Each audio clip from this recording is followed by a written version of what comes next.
Puji nama Tuhan, Shalom. Mari kita mau bersama-sama saat sore malam hari ini, kita membuka hati kita. Kita akan bersama-sama datang dan merasakan hadirat Tuhan dalam setiap kehidupan kita. Kita mau bersama-sama, jangan sampai menyia-nyiakan waktu sore malam hari ini. Kita mau bersama-sama datang mengkhususkan diri kepada Tuhan untuk senantiasa memuji dan mempermuliakan nama Tuhan. Mari kita tundukkan kepala kita. Kita mau satukan hati kita. Bapa di surga, kami bersyukur untuk setiap kemurahan-Mu, untuk segala kebaikan-Mu, untuk setiap penyertaan yang Tuhan senantiasa berikan dalam hidup kami. Kami berterima kasih atas setiap apa yang Tuhan sudah kerjakan dalam setiap kehidupan kami ya Bapa. Kami yakin dan percaya Engkau mengasihi setiap kami. Kami bersyukur untuk kesempatan saat sore malam hari ini Tuhan. Bersama-sama kami boleh ada di tempat ini, duduk di tempat ini, dan izinkan setiap kami untuk menyembah menikah nama-Mu ya Bapa. Pimpin setiap kami Tuhan, anak-anak-Mu, hamba-hamba-Mu. Bahkan kami mau terus bersama-sama merasakan hadirat Tuhan itu turun atas setiap kami. Bahkan lawatan Tuhan terjadi atas setiap kami ya Bapa. Terima kasih Bapak juga, terima kasih. Kami serahkan semuanya di dalam nama Tuhan Yesus Selamat kami. Haleluya. Amin. Mari kita bersama-sama datang kepada Tuhan. Kita percaya bahwa Yesus adalah kekuatan setiap hidup kita. Hanya Dialah satu-satunya juru selamat bagi setiap kehidupan kita. Terima kasih Tuhan, terima kasih. Terima kasih. Hanya Engkau juru selamatku. Tuhan Kau setia padaku. Yang ku pegang hanya janji-Mu. Yang ku pegang hanya janji-Mu. Ku percayakan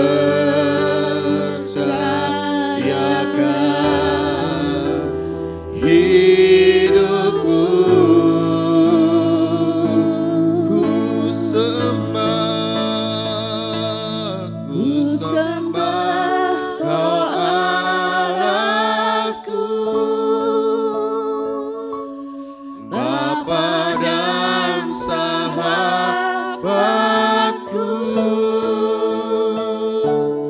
Kau yang pedulikan seluruh hidupku.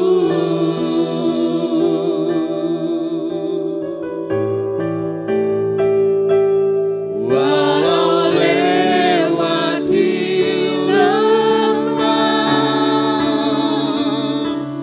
aku tak ditinggalkan.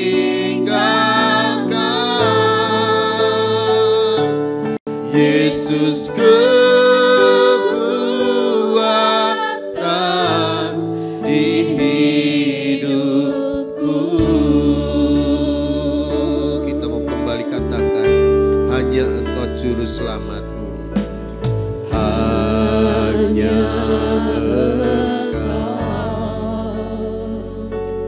juru selamatku. Tuhan Kau setia, Tuhan Kau setia padaku. Yang ku pegang hanya janji-Mu. Yang ku pegang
Yesus kekuatan di hidupku. Kita mau lebih lagi katakan, hanya Engkau juru selamatku. Hanya Engkau juru selamatku. Tuhan Kau setia, Tuhan Kau setia padaku. Ku yakini, ku yakini pertolongan-Mu takkan terlambat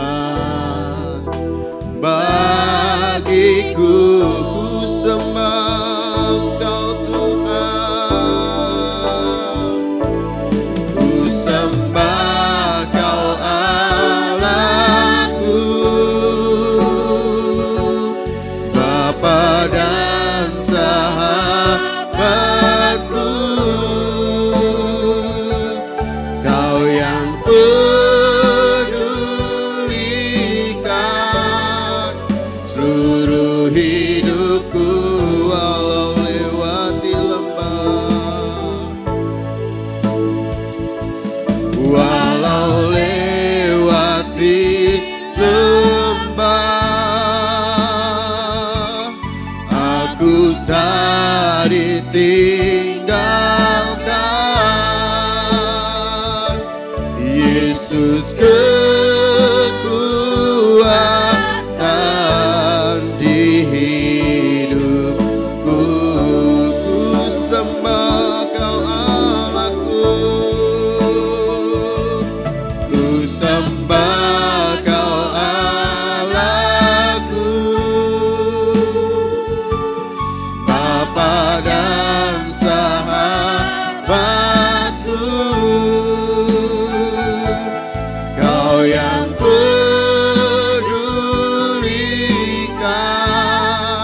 seluruh hidupku, walau lewati lembah, walau lewati lembah, aku tak ditinggalkan. Yesus kekuatan di hidupku. Yesus kekuatan, Yesus kekuatan di hidupku. Yesus kekuatan, Yesus kekuatan di hidupku. Sembah Tuhan,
Biarlah sore malam hari ini Tuhan,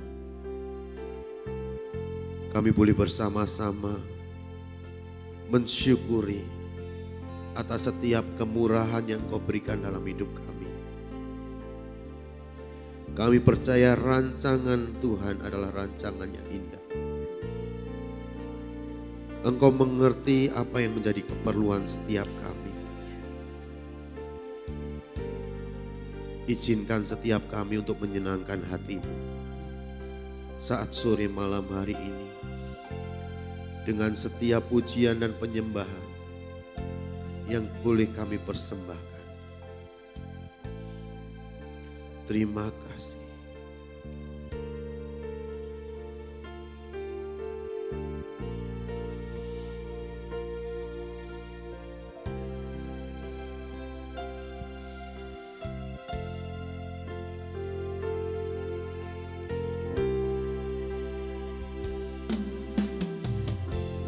Banyak yang Kau perbuat di dalam hidupku,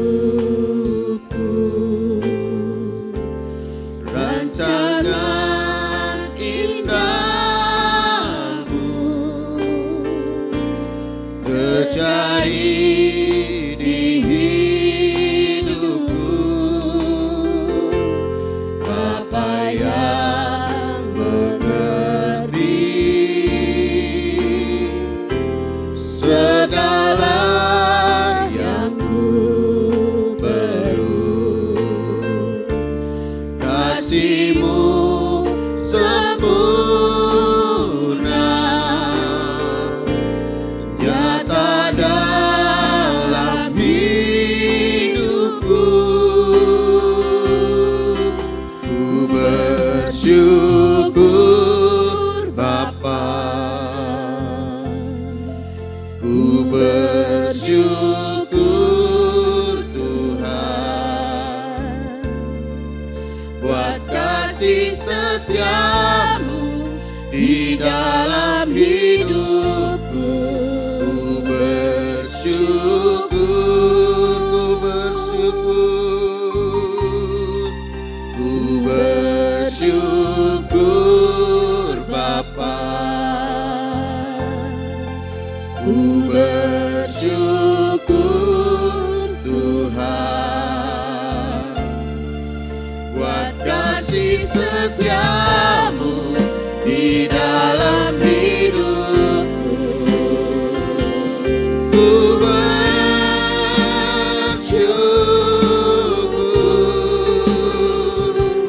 Tuhan. Kita mau lebih lagi katakan, banyak yang Kau perbuat, banyak yang Kau perbuat di dalam hidupku, rancangan indahmu terjadi di hidupku. Bapa yang mengerti segala yang ku perlu, kasih-Mu sempurna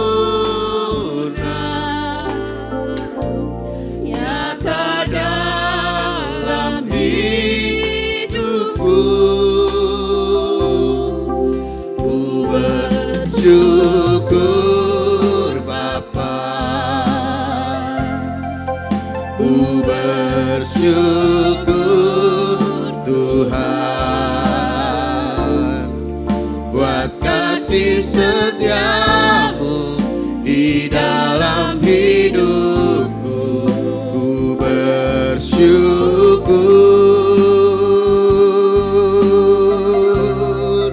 ku bersyukur Bapa, ku bersyukur Tuhan kasih setiamu di dalam hidupku. Ku bersyukur, ku bersyukur Bapa, ku bersyukur Tuhan buat kasih setiamu di dalam hidupku. Ku bersyukur Bapa, ku bersyukur Bapa, ku bersyukur Tuhan buat kasih setiamu di dalam hidupku. Ku bersyukur, ku bersyukur,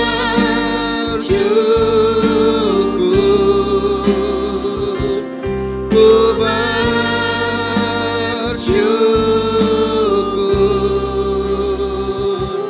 Tuhan.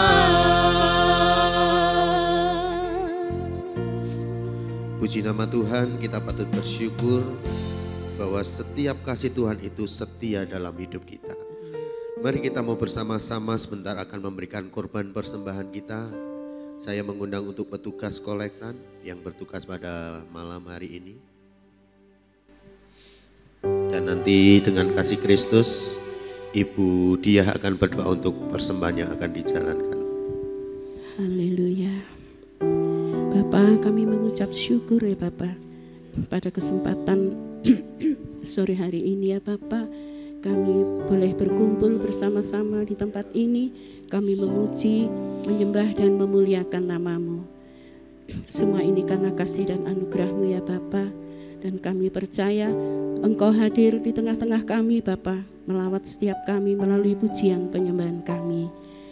Jika sebentar Bapa kami hendak memberikan sebagian berkat yang Bapa berikan kepada kami mohon ya Bapa, memberkati kami Bapa, tangan-tangan yang terulur memberi ya Bapa. Karena dengan berkat-Mu ya Bapa, apa yang kami persembahkan ini dapat berguna untuk pelebaran kerajaan-Mu dan terutama untuk pelayanan di gereja ini ya Bapa. Memberkati pula ya Bapa hamba-Mu yang pada malam hari ini menjalankannya ya Bapa, memberkati keluarganya juga memberkati keluarganya, juga kesehatannya dan juga segala yang dipercayakan Tuhan kepadanya. Terima kasih ya Bapa, kami mengucap syukur dan berdoa di dalam nama Tuhan Yesus Kristus. Amin. Amin. Sambil persembahan dijalankan, kita mau katakan pujian, Bapakku yang baik sangat kucinta.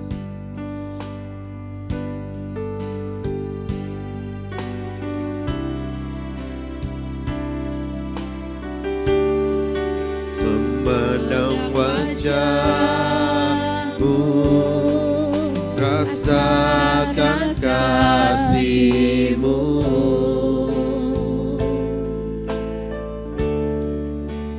tinggal dekat-Mu tiap saat di dalam hidupku.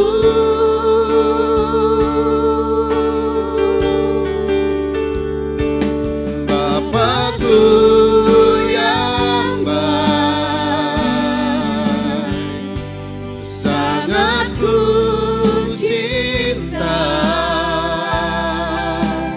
kasih-Mu padaku semakin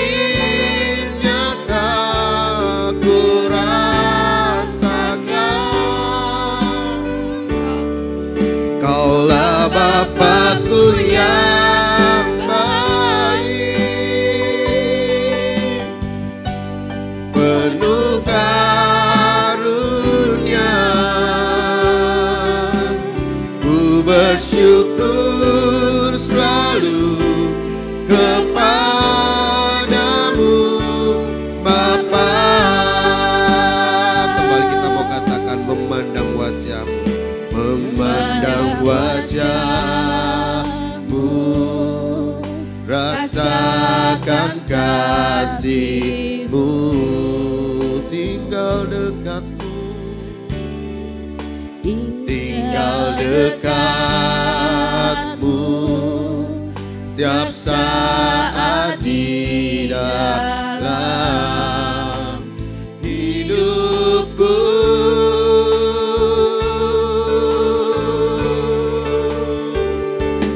Bapakku yang baik, sangat ku cinta, kasih-Mu padaku semakin nyata ku rasakan. Kaulah Bapakku yang baik, sangat ku cinta, ku bersyukur selalu kepadamu Bapa.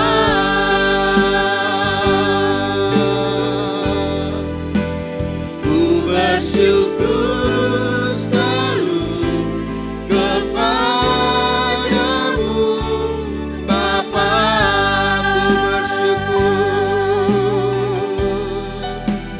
Ku bersyukur selalu kepadamu Bapa. Haleluya, haleluya. Terima kasih untuk setiap persembahan yang sudah diberikan. Tuhan Yesus memberkati. Mari kita mau bersama-sama siapkan hati kita. Kita mau bersama-sama mendengarkan suara perkataan firman Tuhan. Mari kita mau berikan hati kita yang terbaik, telinga kita yang terbaik, untuk kita mendengar untuk setiap sabda perkataan firman Tuhan. Kita mau angkat pujian yang berkata, ku rindu setiap waktu hidupi kebenaran.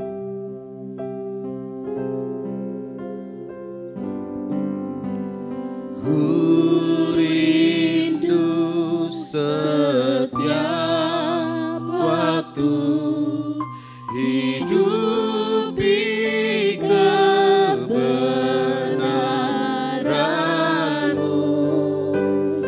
bukan dengan kuatku, namun karena Roh-Mu, Yesus yang ku pegang teguh. Kita mau kembali katakan, ku rindu setiap waktu. Mari saya undang untuk setiap kita bisa bangkit berdiri. Ku rindu setiap waktu hidupi kebenaran-Mu, bukan dengan kuatku, namun karena Roh-Mu,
hari ini Tuhan, kami akan bersama belajar akan firman-Mu.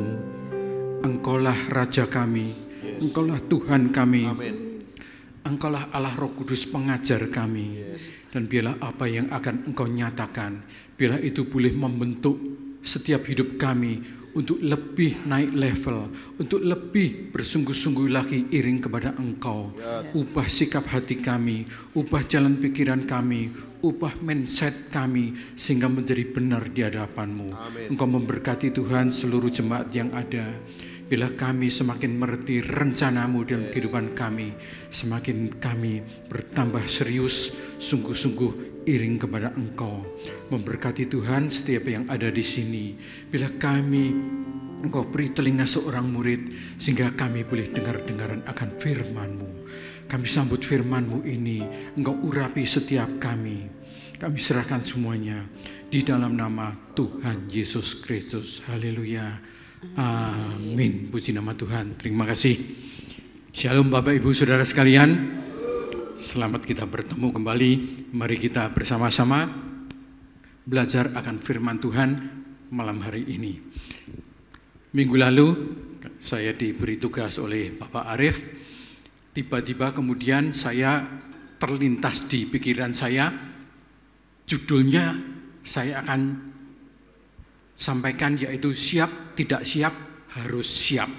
Ya, jadi judul firman Tuhan malam hari ini, siap tidak siap harus siap.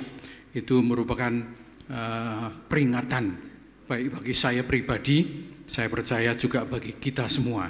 Karena di dalam kehidupan kita banyak hal-hal yang seringkali kita tidak siap, walaupun itu hal jasmani, termasuk juga hal yang rohani. Jadi kalau kita tidak siap, kita bisa dalam keadaan yang terpuruk dikalahkan oleh kuasa iblis. Ya. Jadi kita harus siap sedia, baik atau tidak baik waktunya, siap atau tidak siap, kita harus siap.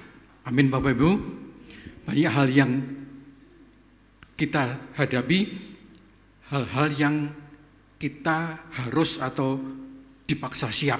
Ya, misalnya sekarang tanggal tua, besok mulai tanggal muda harus bayar listrik, bayar anak sekolah, bayar ini, bayar itu.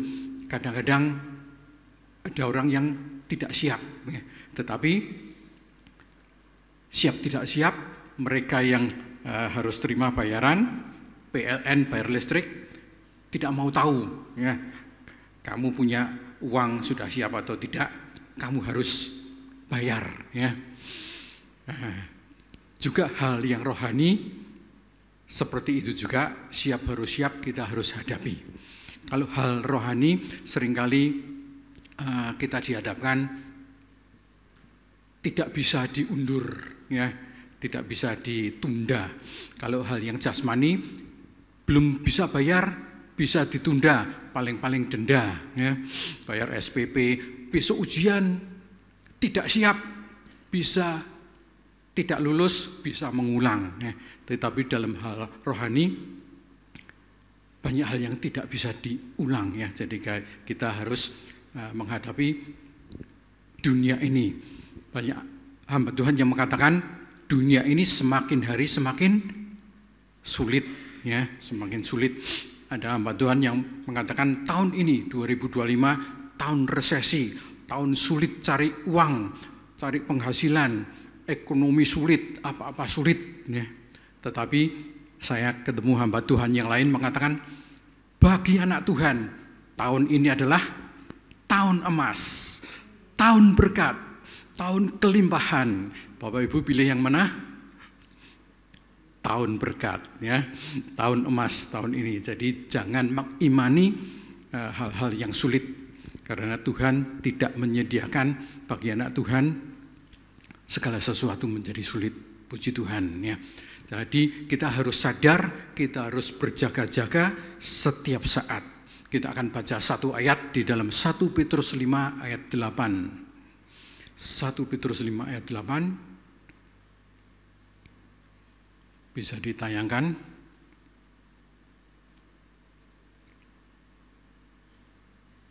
Saya bacakan ya, 1 Petrus 5 ayat 8. Kalau sudah menemukan, kita baca bersama-sama. 1, 2, 3. Sadarlah dan berjaga-jagalah. Lawanmu si iblis berjalan keliling sama seperti singa yang mengaum-aum dan mencari orang yang dapat ditelannya. Ya, jadi iblis berjalan keliling. Di dalam cerita Ayub, iblis itu ditanya Tuhan dari mana? Dari keliling menjelajahi bumi.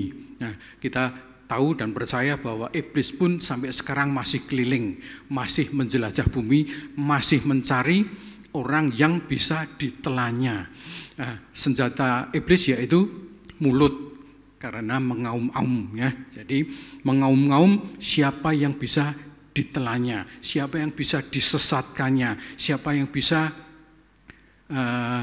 dimakan ya, sehingga terjadi sesuatu kehancuran ya. Jadi mencari siapa yang bisa disesatkan. Siapa yang dicari terutama yaitu anak-anak Tuhan. Anak-anak Tuhan yang dicari, orang percaya yang dicari. Kalau yang lain bagaimana? Mungkin tidak terlalu dicari. Karena apa? Anak Tuhan ingin disesatkan, yang lain sudah tersesat, tidak usah dicari, ya, dibiarkan sudah tersesat. Maka yang kita anak Tuhan ini dicari, diseret supaya kalau bisa ditelan, disesatkan juga. Ya. Tetapi kita percaya kita mempunyai kekuatan yang dari Tuhan. Nah, kalau orang percaya bisa diganggu oleh iblis, orang percaya bisa ditelan oleh iblis, siapa saja yang bisa? Mereka yang lengah, ya, mereka yang lengah. Siapa yang mereka yang lengah? Mereka yang hidupnya di dalam kutuk, ya. Keluaran 20 ayat 5 mengatakan mereka yang dikutuk itu sampai keturunan ke-3 dan ke-4, ya. Mereka hidupnya akan kena kutuk. Jadi contohnya begini, saya tahu ayah saya, ya, saya tahu kakek saya. Ini saya katakan bukan orang jahat, ya. Orang boleh dikata orang baik-baik, ayah saya, kakek saya. Tapi ayahnya kakek saya tidak tahu, ya, itu orang baik atau orang jahat. Jadi ayahnya kakek saya sudah tidak kenal. Ya. Nah, kalau misalnya ayahnya kakek saya itu orang jahat, orang yang tidak berkenan, maka hidupnya dikutuk oleh Tuhan. Ya.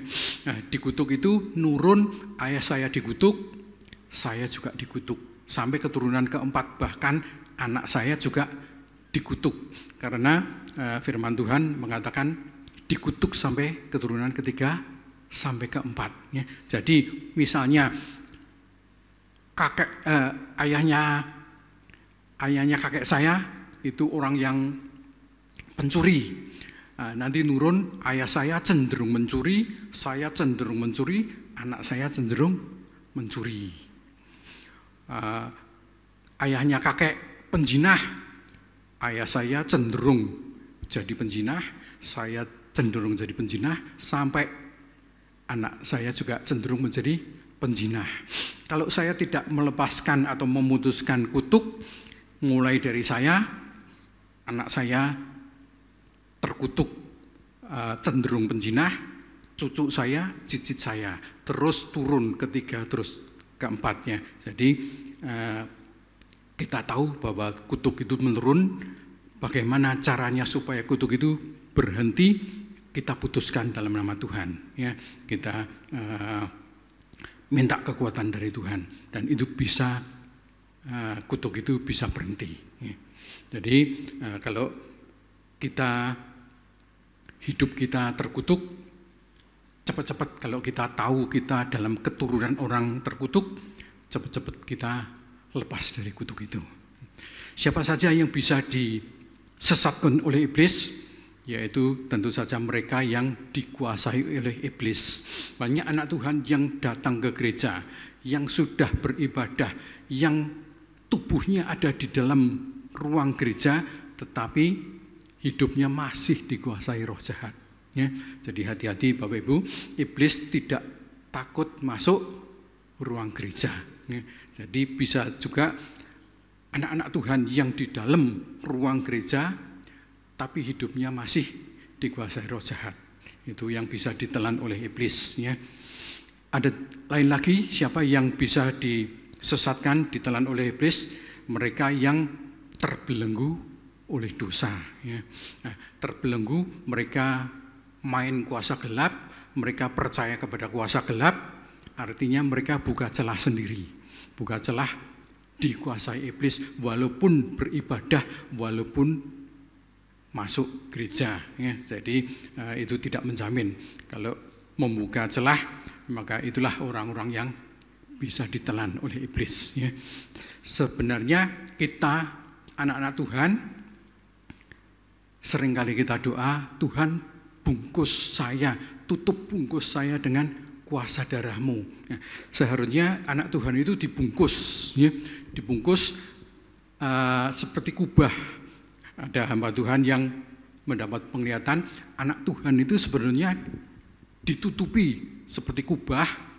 Kubah itu transparan seperti kaca, tapi katanya agak empuk, ya, agak empuk, bisa mentul-mentul gitu, tapi tidak bisa ditembus oleh benda tajam, ya, tidak bisa ditembak, tidak bisa diganggu. Ya. Nah, tetapi kalau seseorang ini jatuh dosa, seseorang ini tidak berkenan, maka tutup ini berlubang, ada lubangnya sini, sana, sini, sana. Ya. Kalau semakin berdosa, lubangnya semakin banyak. Ya. Jadi iblis selalu tahu lubangnya di sebelah mana. Nah, itu untuk masuk, untuk menyerang seseorang anak Tuhan. Ya.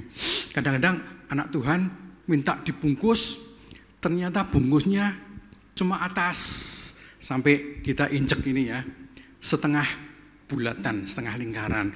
Harusnya semua sampai bawah. Sampai bawah kaki kita muter, seharusnya anak Tuhan dilindungi Tuhan utuh, bunder. Ya. Perlindungan Tuhan itu utuh, bulat. Tetapi kadang-kadang perlindungan Tuhan tidak full, karena anak Tuhan yang buka celah sendiri. Ya. Jadi kita harus hati-hati, karena iblis lebih pinter dari kita, ya, bisa mencari celah yang lubang. Ya. Haleluya. Ya, jadi ternyata banyak anak Tuhan yang hidupnya lengah. Hari-hari ini Bapak Ibu, kalau kita dengarkan kabar dari kanan kiri, dari manapun, semakin banyak pengajaran yang semakin berkembang. Ya. Pengajaran semakin berkembang, dan seringkali kalau kita lihat, kita amati, pengajaran itu seringkali tidak sesuai Alkitab. Ya. Banyak pengajaran yang baru, walaupun itu yang menyampaikan pendeta atau pendeta terkenal sekalipun, kadang-kadang ada yang tidak sesuai dengan firman. Ada yang mengatakan, sebenarnya tidak ada surga. Surga itu ya kita ini sekarang hidup. Kalau kita senang, bahagia, sukses, kita ada di surga, di dunia ini. Kalau kita susah, ya itu artinya kamu ada di neraka. Ya. Jadi surga itu tidak ada. Nah, pengajaran ada yang seperti itu. Ada lagi yang ngomong, walaupun Tuhan itu bukan Allah, tapi dahsyat, hebat, bisa menyembuhkan orang, bisa berjalan di atas air, dan lain sebagainya. Ya. Nah, jadi pengajaran yang sepertinya luar biasa, tetapi di sisipi pengajaran yang tidak benar. Ya. Jadi kalau Bapak Ibu pernah baca di aliran-aliran lain, namanya juga gereja, ya, tetapi bukan sesuai Alkitab, sering membagi buku-buku itu atau traktat. Ya. Nah, saya pernah sengaja minta saya baca berapa puluh halaman dari depan sampai belakang, semua sepertinya tidak ada yang salah, tetapi hanya satu atau dua kalimat yang dipelesetkan. Seperti tadi, semua baik, semua benar, hanya satu kalimat atau dua kata-katanya seperti tadi. Tuhan itu walaupun bukan Allah, tetapi dahsyat, tetapi hebat. Nah, orang yang tidak tahu firman mungkin bisa setuju. Oh, ternyata gitu tuh. Oh, Tuhan itu bukan Allah. Ya. Jadi kita harus semakin hati-hati, semakin tambah hari, semakin banyak perkembangan pengajaran. Ada yang ngomong, Tuhan itu bukan juru selamat. Ternyata Tuhan itu bukan Mesias. Ya. Pendeta terkenal, Bapak Ibu kalau buka di YouTube pasti ketemu. Ya. Ada yang ngomong, oh cara baptis gerejamu tidak benar, yang benar gini. Ada yang ngomong, bahasa roh itu sesat. Ya. Bahasa roh itu tidak benar, ya, dan lain sebagainya. Ya. Harus menyebut Yahweh, kalau tidak sesat. Ya, itu saya juga tidak setuju. Ya. Kita harus belajar supaya kita ngerti mana yang benar, mana yang salah. Ya. Nah, bagaimana caranya? Siapa yang ngajari kita yang tidak bisa salah? Tidak lain yaitu Roh Kudus sendiri. Kita. Ya. Ada akhir-akhir ini seorang apologet yang tiba-tiba ngomong, saya tidak percaya rapture. Apologet tahu ya? Apologet itu orang yang belajar untuk membela agama. Kalau Kristen ya apologet Kristen, itu memang diajari untuk berdebat, memang belajar untuk kalau diserang dari agama lain bisa hafal ayat-ayatnya. Ya. Oh, jawabnya ayat ini, jawabnya ayat ini. Nah, apologet terkenal di Indonesia tiba-tiba ngomong, saya tidak percaya rapture. Ya. Rapture itu tidak ada. Nah, kalau orang yang imannya setengah-tengah, anak-anak Tuhan bisa langsung percaya. Ya. Dan kalau di YouTube kita tahu ribuan bahkan ratusan ribu yang mendengar. Ya. Mungkin bisa sebagian, pasti ada yang menerima, pasti ada yang percaya. Jadi kita harus hati-hati, semakin hari perkembangan ini semakin macam-macam. Ya. Saya minggu lalu iseng-iseng nulis di WA group, ya, WA group lain ya, bukan di sini, WA group teman-teman saya ngomong, itu pendeta Sadhu Sundar Sefaraj, ya, itu kemarin minggu lalu khotbah di Semarang, HTI Semarang, ya, itu mengatakan kedatangan Tuhan kedua kali zaman kita, hati-hati ya, zaman kita hidup. Jadi tidak lama lagi. Itu saya setuju, saya nganggap itu benar ya. Makanya kita tidak boleh tidak siap. Nah, kemudian teman-teman saya di WA ngomong, kapan itu Tuhan datang? Apa berarti tahun ini 2025? Kok bisa begitu? Rupanya skeptis ya, rupanya tidak percaya ya. Nah, saya jawab dengan sabar ya. Tetapi mereka rupanya kurang percaya dengan kedatangan Tuhan kedua.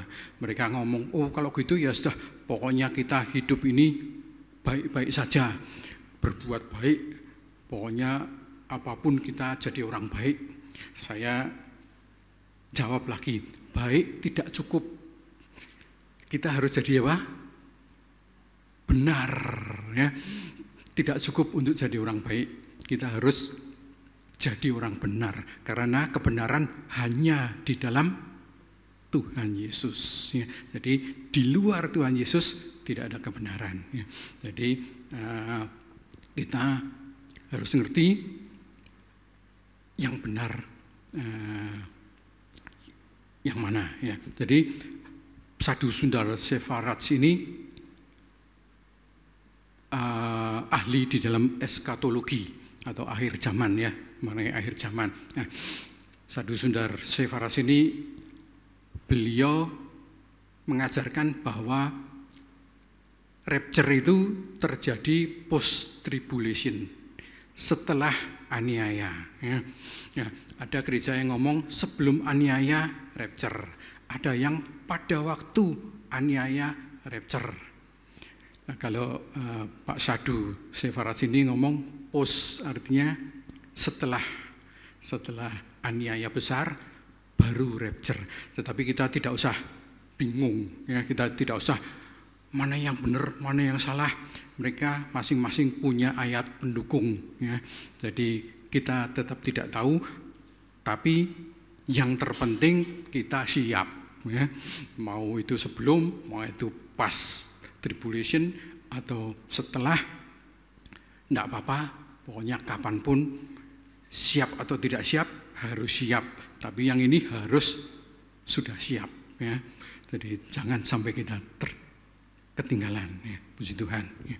Jadi semakin hari semakin kita belajar, semakin kita berhati-hati. Ada yang ngomong Alkitab kita sudah dipalsukan, sudah tidak ada yang asli, sudah banyak yang dirubah. Nah, kita percaya bahwa Alkitab ini masih asli. Memang ada Alkitab yang bukan keluaran LAI. Tahu ya Bapak Ibu, LAI Lembaga Alkitab Indonesia. Itu semua gereja di Indonesia memakai LAI, setuju dengan terbitan LAI. Tetapi ada juga yang bukan LAI. Ya, jadi mereka buat Alkitab sendiri. Saya tidak tahu kenapa pesan dari LAI aja gampang, kok sulit-sulit buat sendiri, ya. Kita tidak tahu tujuannya, ya. Bapak Ibu, LAI ya ini sebagai tambahan, ya, sebagai tambahan mengeluarkan Alkitab yang kita baca sekarang ini itu versi TB1, ya, terjemahan baru 1, itu mulai diterbitkan 1974 sampai sekarang, ya. Tetapi dulu LAI sudah merancangkan untuk menerbitkan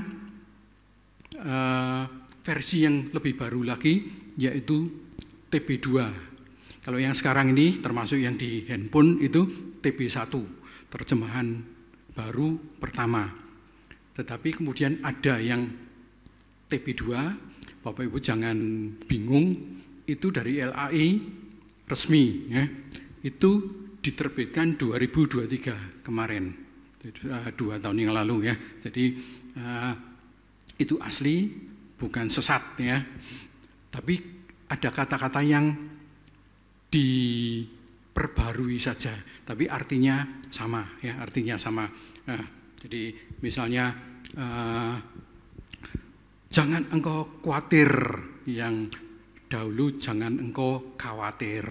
Misalnya seperti itu, sama, ya, artinya.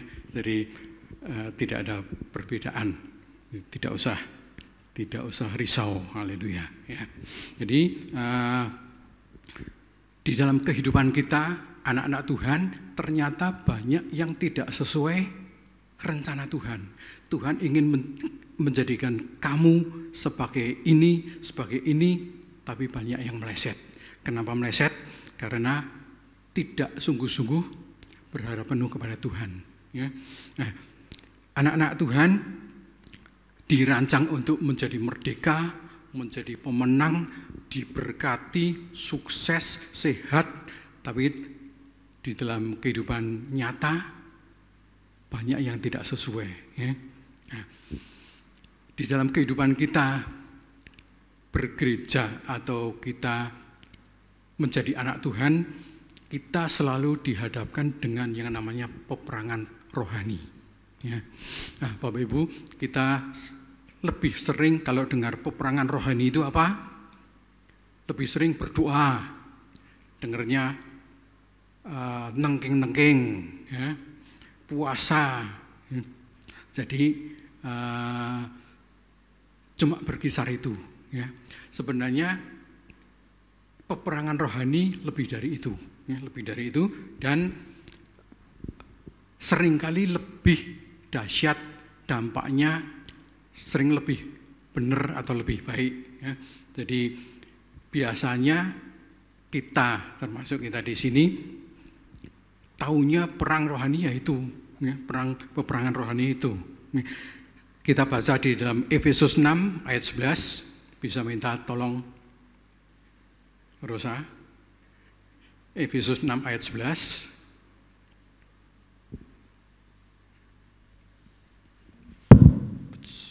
Begini firman Tuhan, kenakanlah seluruh perlengkapan senjata Allah, supaya kamu dapat bertahan melawan tipu muslihat iblis. Ya, puji Tuhan ya. Jadi kenakanlah perlengkapan senjata Allah. Nah, perlengkapan itu ada pedang roh, perisai iman. Ya, kalau kita baca ayat selanjutnya, ketopong keselamatan, ikat pinggang kebenaran, baju jirah, dan lain sebagainya. Ya. Nah, untuk melindungi diri itu kita pakai ketopong, baju jirah, ikat pinggang. Tetapi kalau untuk menyerang kita ada dua, yaitu perisai iman dan pedang roh. Ya. Jadi untuk senjata perang kita ada yang untuk melindungi diri, ada yang untuk menyerang. Jadi kita tahu kalau kita doa peperangan kita harus memakai perisai iman dan pedang roh. Pedang roh yaitu firman Tuhan. Ya. Banyak orang yang mendoakan orang yang bermasalah, tetapi hanya berdoa, ya. Menengking atau mengikat roh jahat, hanya itu. Nah, apakah itu benar? Benar, ya. Memang itu tidak salah, tetapi itu level awal. Ya, itu level awal, harusnya kita meningkat lebih dari itu. Ya, jadi tidak cukup kalau kita hanya berdoa, nengking, mengikat roh jahat, tidak cukup ya. Banyak ternyata ya di sekitar kita, banyak yang tidak ada terobosan, tidak ada pertobatan, tidak ada mujizat, tidak ada jawaban doa. Ya, jadi kita harus mengerti peperangan roh itu yang efektif bagaimana ya. Ada yang mengatakan, kita kalau berdoa kalahkan kuasa iblis, kita berdoa tengking sudah cukup, ya, selebihnya urusan Tuhan. Ya. Nah, seperti itu tidak pas, ya, tidak benar ya. Karena apa? Sejak manusia diciptakan, Tuhan selalu ingin bekerja sama dengan manusia. Ya, selalu ingin bekerja sama. Jadi tidak pas kalau selebihnya Tuhan yang ngurus, selebihnya itu urusan Tuhan. Itu tidak seperti itu. Jadi kita harus bekerja sama dengan Tuhan, karena Tuhan ingin kepingin kita ini sama-sama dengan Tuhan. Ya. Jadi peperangan rohani harus meliputi tubuh, jiwa, dan roh. Tubuh, jiwa, dan roh. Kalau kita tengking-tengking itu hanya roh. Ya. Kita usir-usir hanya roh. Jiwa sebatas kita menasihati, tetapi sebenarnya kita harus lengkap perang di dalam roh, jiwa, dan tubuh. Roh mengusir setan, tengking-tengking itu levelnya roh.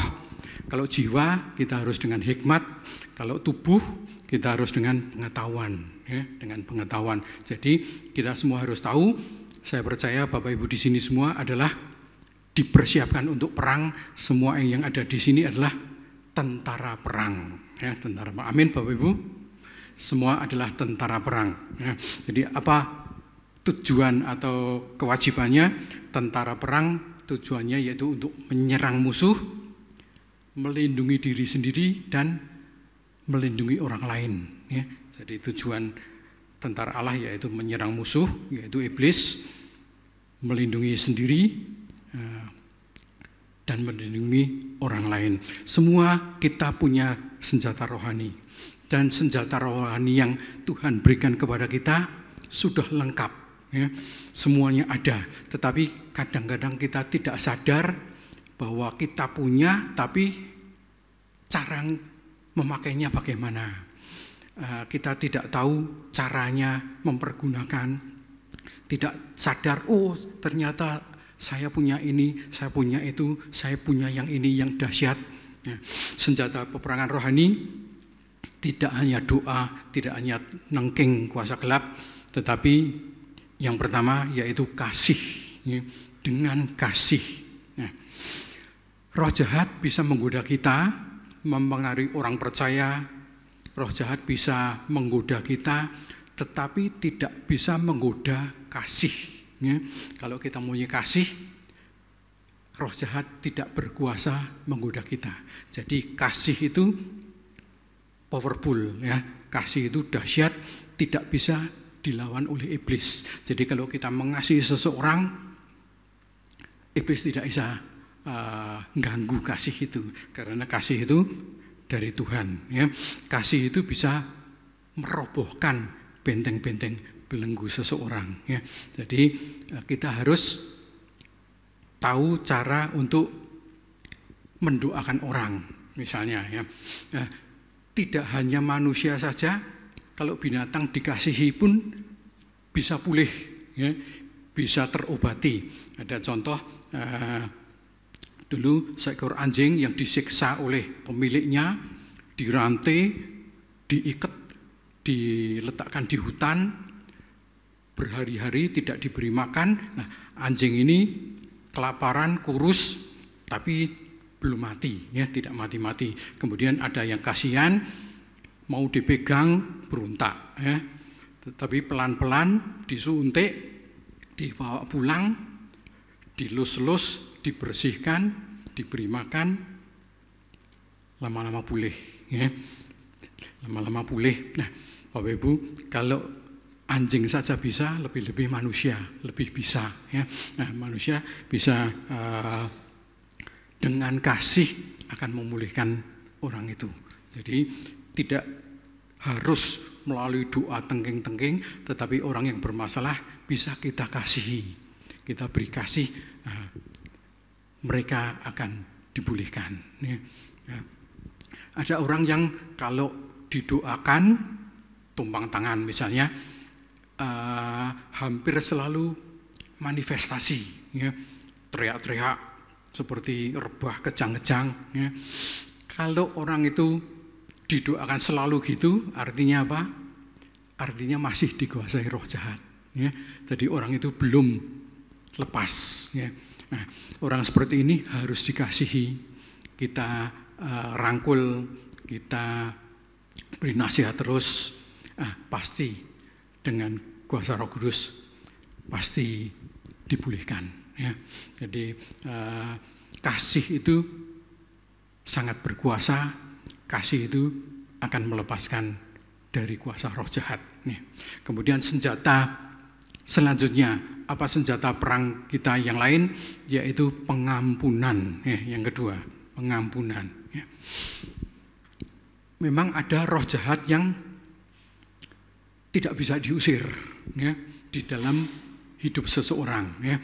Tidak mau keluar, tidak mau pergi, roh jahatnya walaupun ditengking-tengking tetap di situ terus, ya. Nah, kenapa bisa terjadi seperti itu? Nah, karena orang ini tidak mengampuni orang, ya, tidak memberi pengampunan kepada orang lain. Orang ini terbelenggu sehingga kuasa iblis berkuasa, sehingga didoakan siapapun, bagaimanapun tidak bisa lepas, ya. Jadi iblis ini menguasai orang itu karena orang ini tidak mau mengampuni orang, ya. Bapak Ibu Saudara, hati-hati dengan pengampunan, ya. Kalau kita tidak mengampuni orang, itu artinya kita terbelenggu, ya. Jadi kalau kita sakit hati, kita tidak senang dengan orang, hati kita membenci, tidak mengampuni, nah itu lama-lama jadi tidak hanya penyakit rohani, tetapi penyakit jasmani juga, ya. Jadi orang yang tidak mau mengampuni sulit, bahkan tidak bisa lepas dari kuasa iblis, ya.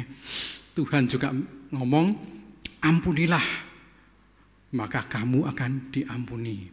Kalau tidak mengampuni, maka Bapa di surga juga tidak mengampuni. Ya. Jadi kita harus bisa mengampuni. Mungkin Bapak Ibu ada ganjelan dalam hati kepada si A si B, harus mengampuni.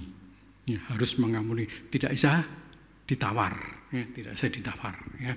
Jadi membenci seseorang, ada orang yang mendapat penglihatan itu, begitu orang itu membenci, itu bagaikan kurungan atau pagar yang mengelilingi hidup, itu semakin membenci, pagar ini semakin rapat. Ya. Jadi dikelilingi, orang itu terbelenggu, tidak bisa bebas. Kalau orang ini mulai mau mengampuni, pagar ini mulai roboh, sedikit-sedikit roboh. Mengampuni full, pagar ini akan roboh semua. Orang itu menjadi bebas merdeka. Ya. Jadi pengampunan itu sangat powerful. Ya. Puji Tuhan. Ya. Tuhan saat di kayu salib hampir mati, ada 7 kata-kata. Ya, 7 kata-kata yang dikatakan oleh Tuhan. Salah satu yaitu pengampunan. Ya, salah satu pengampunan. Lukas 23 ayat 34 mengatakan, ya Bapa, ampunilah mereka karena mereka tidak tahu apa yang mereka perbuat. Ya, jadi pengampunan itu yang menjadikan manusia di bumi diberi pengampunan oleh Tuhan. Ya, jadi ampunilah. Kalau menganggap itu musuhmu, ya ampunilah musuhmu. Ya. Lebih baik tidak punya musuh. Ya. Jadi banyak orang yang masih terbelenggu, banyak yang masih terikat, kadang-kadang tidak sadar. Ya. Saya masih ingat teman saya sekolah Alkitab, sudah lulus. Mungkin sudah pernah saya sampaikan di sini, lulus Alkitab itu kan artinya tahu firman. Suatu saat ngomong, aku dengan orang-orang ini bisa mengampuni, tapi dengan satu itu aku tidak bisa. Dengan satu itu. Nah, ini anak Tuhan tahu firman, lulus Alkitab, tapi ngomong begitu. Ya. Nah, ini bahaya Bapak Ibu. Kalau tidak sempat mengampuni sampai Tuhan panggil, bukan panggil masuk surga, tapi terhilang. Ya. Ya, kita harus tahu pengampunan itu dahsyat. Ya. Nah, banyak orang di sekitar kita yang hidupnya masih terbelenggu. Nah, banyak di antara kita, ya, gereja-gereja mendoakan orang sakit, mendoakan orang bermasalah, mendoakan orang yang terbelenggu, tetapi banyak yang belum lepas. Ya. Banyak yang masih sakit, masih terbelenggu, masih punya persoalan. Ya. Ada seorang yang diberi mimpi oleh Tuhan. Ya. Nah, suatu saat orang ini tiba-tiba ada di suatu gedung yang besar. Di dalam gedung itu, ya mungkin gedung gereja, ya. Di dalam gedung itu banyak anak Tuhan. Ya. Tetapi kemudian terjadi tiba-tiba ada ular, dan ularnya banyak, ratusan. Ya. Nah, anak-anak Tuhan itu mulai membunuh ular itu. Ya. Bunuh, ada yang pakai batu, ada yang pakai pentung, ada yang pakai pisau, ada yang pakai pedang, dan lain sebagainya. Ya. Nah, ular itu bisa dibunuh mati, ya. Tetapi begitu dibunuh, muncul lagi, datang ular yang lain. Dibunuh lagi, mati lagi, muncul lagi. Dibunuh 100, muncul ular 100. Dibunuh 200, muncul lagi ular 200. Jadi memang bisa dibunuh, tapi tidak habis-habis. Ya. Kemudian Tuhan memberi hikmat, kamu jangan capek-capek perang. Kamu jangan capek-capek bunuh ular itu. Tidak usah capek-capek. Kamu harus tahu caranya. Kamu harus tahu akar penyebabnya. Ya. Kamu kalau terus bunuh gitu, kamu akan capek dan kehabisan waktu. Ya.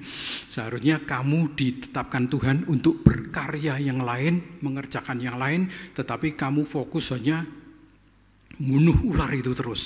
Ya.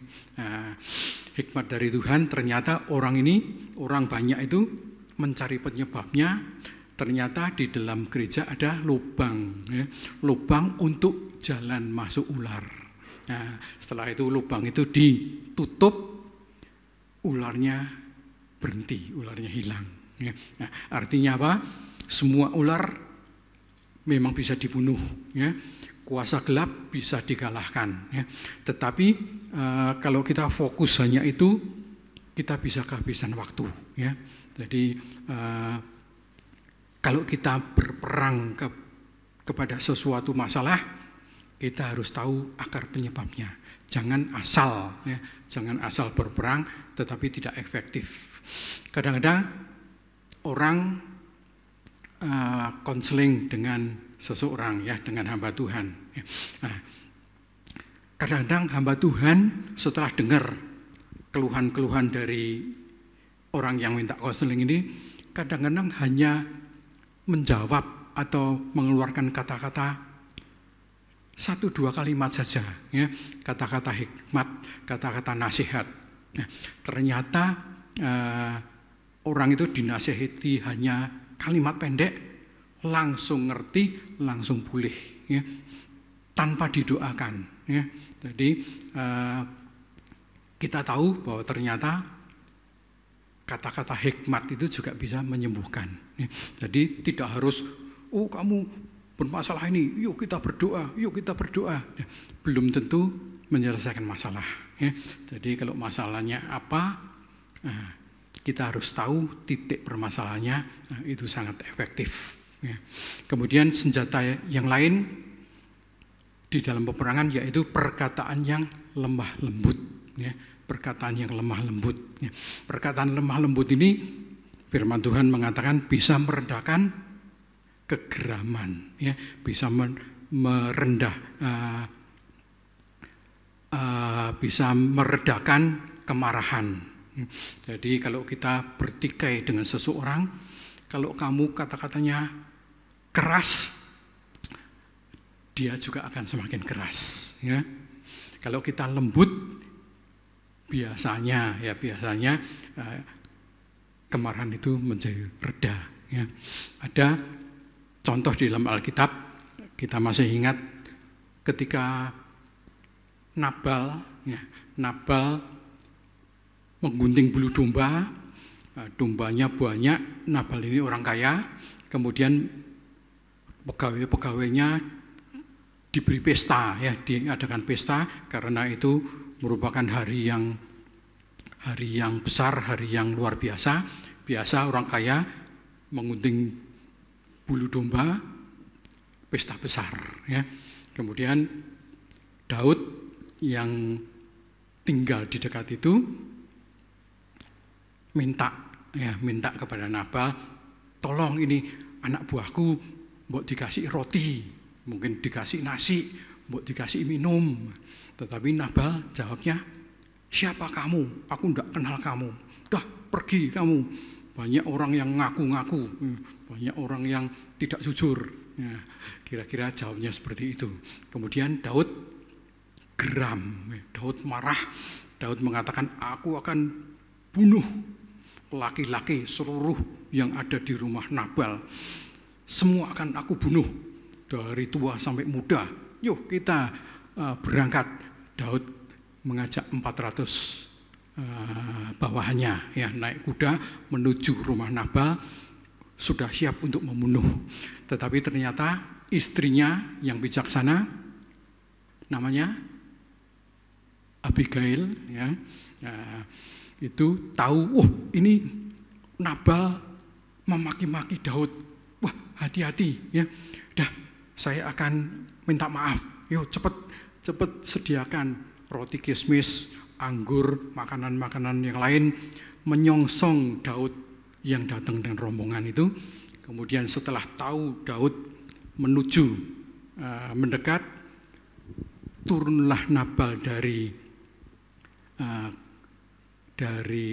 kuda atau bagal, ya, kemudian tunduk menghormat Daud sampai mukanya sampai ke tanah.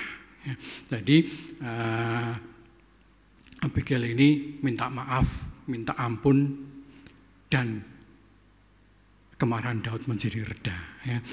Karena kamu minta maaf, ya dah aku maafkan. Kalau kamu tadi tidak datang, nanti semua pria aku bunuh, pasti tidak ada yang hidup lagi. Ya.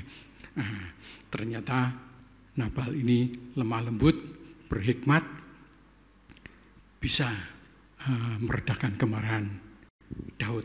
Ya, puji Tuhan. Ya, demikian juga kita kalau menghadapi sesuatu, berkata-kata dengan lemah lembut, itu akan memulihkan orang itu dan memulihkan kita. Ya, dua-dua akan dipulihkan. Ya. Ada anak muda yang dibuang oleh ayahnya, ibunya mati, ayahnya ini tidak bisa hidup dengan anaknya karena anaknya nakal. Ya. Anaknya ini dibuang. Ya, anaknya dibuang. Nah, anaknya itu nakal, kepahitan, masih muda tapi penuh dengan penyakit. Ya, ini terjadi di Eropa. Ya. Nah, anak muda ini dibuang oleh ayahnya, tapi dia sakit, yaitu autis, diabetes, epilepsi, Parkinson. Ya. Masih muda, 4 penyakit. Ya.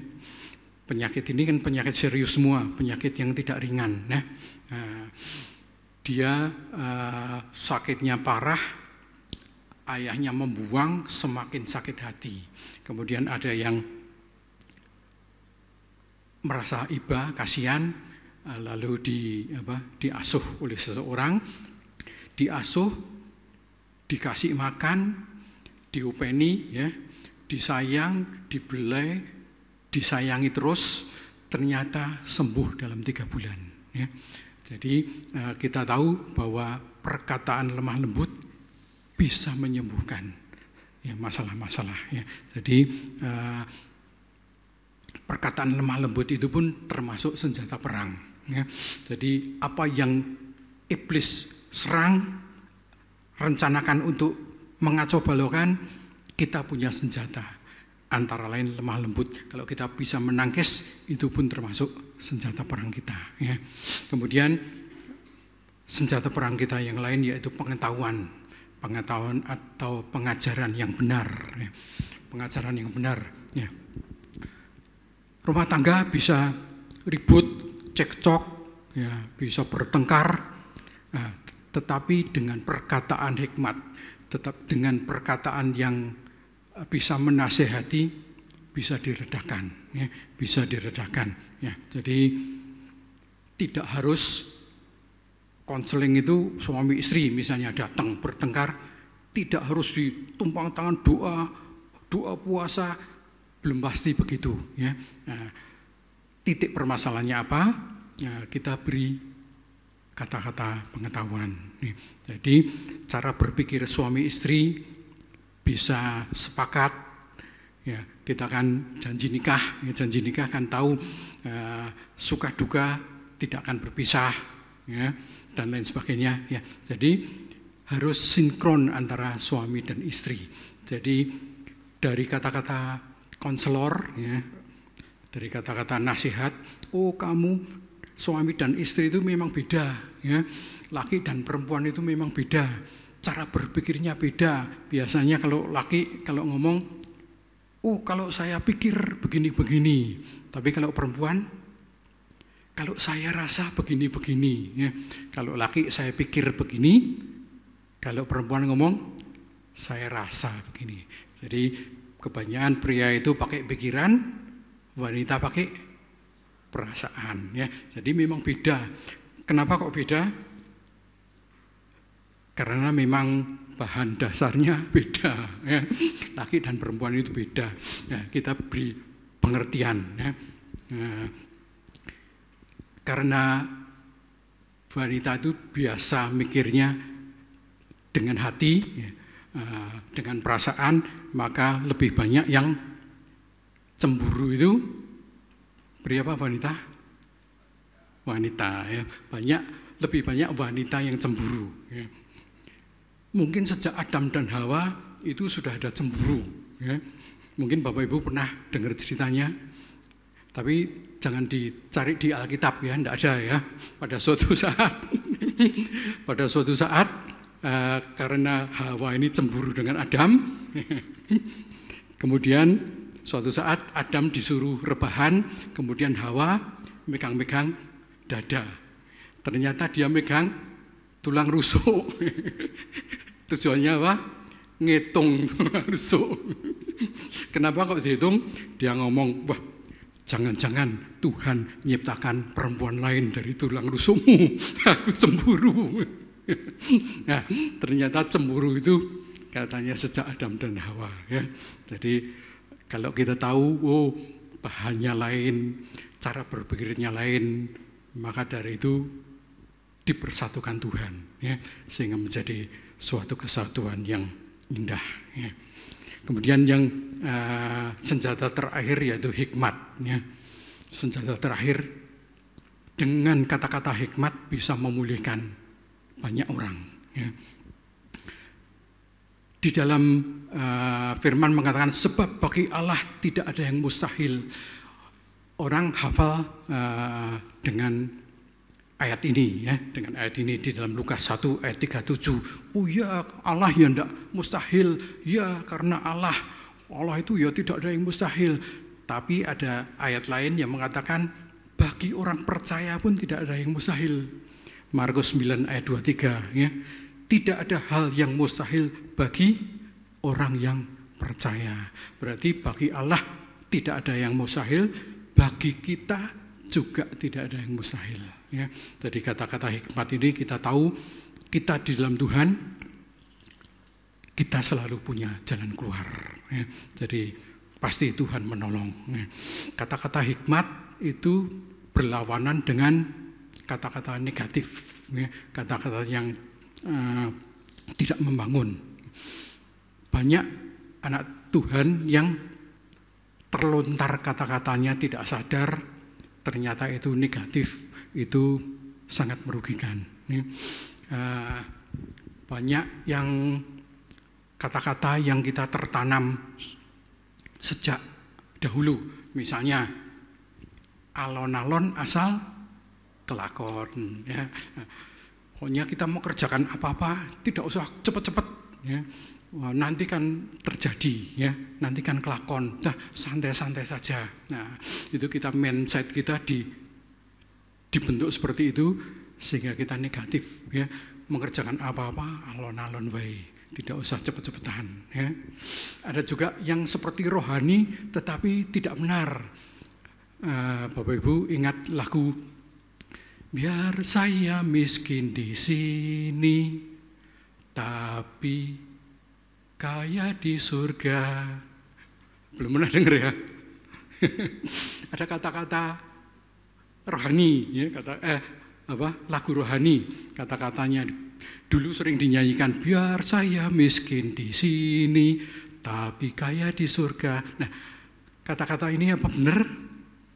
Tidak sesuai firman. Jangan mau miskin di sini, jangan mau miskin di dunia. Ya. Anda diciptakan Tuhan menjadi mulia luar biasa. Amin. Ya, jangan percaya dengan kata-kata itu. Ada orang yang saya beri pengertian, kamu jangan makan sembarangan, kamu jangan yang lemak-lemak, yang manis-manis, jangan hal-hal yang membuat sakit. Orang itu ngomong, wah enggak apa-apa, kita makan ya dalam nama Yesus, makan. Apapun manis-manis makan, lemak-lemak makan dalam nama Yesus. Nah, ini juga tidak berhikmat. Ya. Bapak Ibu coba bayangkan, misalnya ada dua hamba Tuhan yang sama-sama diurapi, yang hidupnya benar. Yang satu hati-hati makan, makannya sehat, sayur-sayur buah-buah. Yang satu manis-manis, makan lemak, makan daging, makan sembarangan. Walaupun doanya banyak, ya, sehari mungkin yang makan lemak 4 jam sehari, yang makan sehat sayur buah 2 jam sehari misalnya ya. Kira-kira yang mati duluan yang mana? Kira-kira yang mana? Yang makan tetap yang tidak sehat ya. Jadi yang mereka yang ngawur makan itu tetap ada konsekuensinya. Walaupun setiap hari doanya 4, 5, 6 jam per hari ya. Jadi Tuhan tidak membiarkan hal seperti itu. Kita harus berhikmat ya. Jangan ngomong, wah orang sulit ya. Sulit didoakan, diajak kemudian sulit. Nah, kalau Bapak Ibu ngomong sulit, ya sulit ya. Angel ya. Nah, jangan ngomong gitu. Pasti Tuhan akan memberi waktu yang tepat ya. Ada orang yang ngomong, di keluarga saya itu Pak Lek, Pak D, Bude, Bule, Papa, Mama, Ayah, Ibu semuanya tidak ada yang lebih dari 60 tahun. Ya. Ternyata benar ya. 55 mati, 57 mati, 59 mati, tidak ada yang 60 tahun. Ternyata satu keluarga itu mati semua di bawah 60 tahun ya. Nah, kalau orang itu mengimani seperti itu, ya akan terjadi, ya akan terjadi ya. Jadi jangan mengeluarkan kata-kata negatif ya. Hamba Tuhan ngomong tahun ini tahun sulit ya. Tahun depan masih sulit, tahun 2026 ya. Resesi masih terjadi ya. Apakah itu akan terjadi? Mungkin akan terjadi. Tapi kita anak-anak Tuhan itu dikuduskan, artinya dibedakan, disingkirkan, dikhususkan ya. Jadi jangan mengimani, walaupun sulit kita percaya Tuhan tetap menyediakan berkat ya. Seperti beberapa tahun yang lalu Corona, COVID-19 itu kan ekonomi lumpuh ya, ekonomi lumpuh. Semua toko tutup, mal-mal tutup, apapun boleh dikata cari uang angel ya pada waktu itu, benar ya? Apa-apa tutup sulit, tapi apakah semua sulit? Saya dengar beberapa, wah waktu COVID omset saya naik 3 kali lipat, waktu COVID wah malah ramai banyak yang pesen. Nah, ternyata tidak bisa disamarata ya. Jadi walaupun ekonomi sulit, kita tetap percaya Tuhan tetap menyediakan berkat. Haleluya ya. Perkataan hikmat bisa memulihkan banyak orang. Ada hamba Tuhan kalau tidak salah di Nigeria ya, negara yang miskin. Hamba Tuhan ini mengajarkan kepada jemaatnya, ayo belajar, selain belajar firman, belajar bisnis, belajar buka apa, buat apa, cari apa, jual apa. Lama-lama bertumbuh, ekonominya bertumbuh, jemaat punya uang. Tidak hanya itu, seluruh kota menjadi ekonominya bertumbuh, bahkan seluruh negeri menjadi bertumbuh akibat dari kata-kata hikmat ya. Jadi di situ lama-lama buka rumah sakit, buka hotel, buka mall, buka toko-toko yang lain ya, dari kata-kata hikmat dari seorang hamba Tuhan ya. Jadi kita perlu hikmat. Hikmat adalah salah satu karunia dari Tuhan ya. Dari kita tahu 9 karunia, salah satu adalah kata-kata hikmat ya. Untuk saya masih ingat di dalam pengajaran yang dulu, untuk mendapatkan karunia-karunia, kita minta kepada Tuhan untuk membuka kunci karunia. Kita minta yang pertama bahasa roh, bahasa lidah Ya, jadi saya ingat Pak Sundoro dulu pengajar, saya murid, ya, pernah ngomong gitu, bahasa roh adalah karunia untuk membuka karunia yang lain. Jadi mari Bapak Ibu kita minta kepada Tuhan supaya kita diberi karunia. Ya. Mungkin Bapak Ibu ada yang belum berbahasa roh, minta. Ya. Jadi biarlah Tuhan memberi yang terbaik. Ya. Mau besok minggu ibadah, Bapak Ibu yang belum berbahasa roh minta dipenuhi, mau?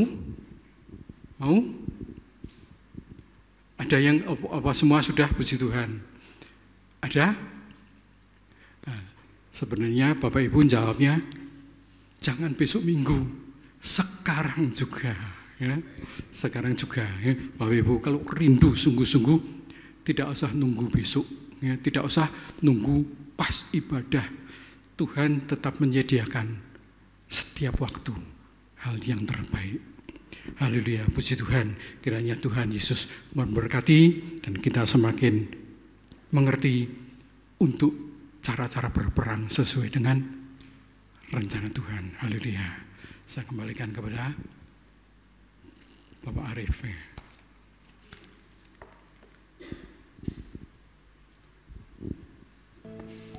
Mari kita bersama-sama bangkit berdiri, kita akan mengakhiri perjumpaan ibadah kita malam hari ini.